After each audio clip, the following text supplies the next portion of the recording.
Retakan di bawah tanah Cimandiri. Ada retakan panjang yang membelah bumi dari Cianjur ke Sukabumi. Diam selama ratusan tahun. Dan sekarang mulai bergerak. Ini bukan cerita, ini peringatan. Namanya Desa Ciberem.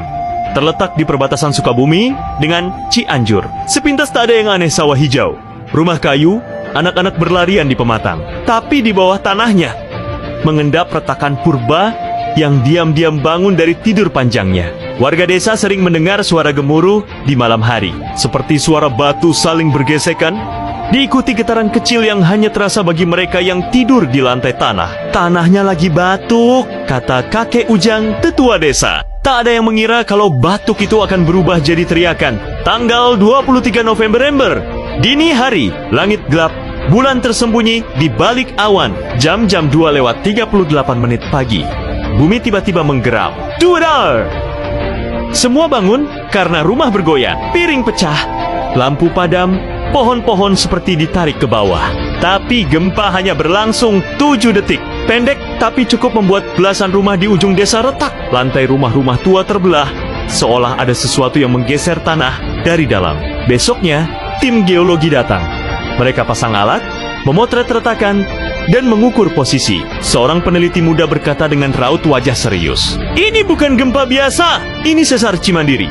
Mulai aktif lagi." Apa itu sesar Cimandiri? Sesar Cimandiri adalah patahan besar yang membentang lebih dari 100 km dari Teluk Pelabuhan Ratu hingga ke daerah Padalarang, Bandung Barat. Sesar ini membelah pegunungan dan dataran dengan jalur miring yang aktif sejak zaman purba. Menurut para ahli, patahan ini bergerak perlahan, sekitar 5 mm per tahun. Tapi akumulasi energi selama ratusan tahun bisa melepaskan gempa dahsyat dalam hitungan detik. Bahkan, sejarah mencatat tahun 1900-an, beberapa gempa merusak di Sukabumi dan sekitarnya. Tahun 2022, Cianjur diguncang gempa magnitudo 5,6, dianggap berkaitan dengan struktur patahan Cimandiri.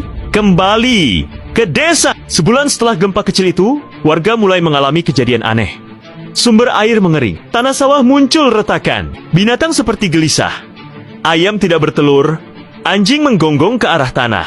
Dan akhirnya, malam itu tiba. Tanggal 17 Desember, jam 1:12 dini hari, gempa besar melanda Dokteng Kiesaru. Kali ini lebih lama, hampir 30 detik. Rumah roboh, tanah longsor, dan sebuah jembatan kecil patah dua. Sebagian tanah desa amblas. Yang lebih menakutkan, sebuah celah menganga di tengah lapangan, lebarnya 2 meter, panjangnya tak terhitung. Desa itu terbelah.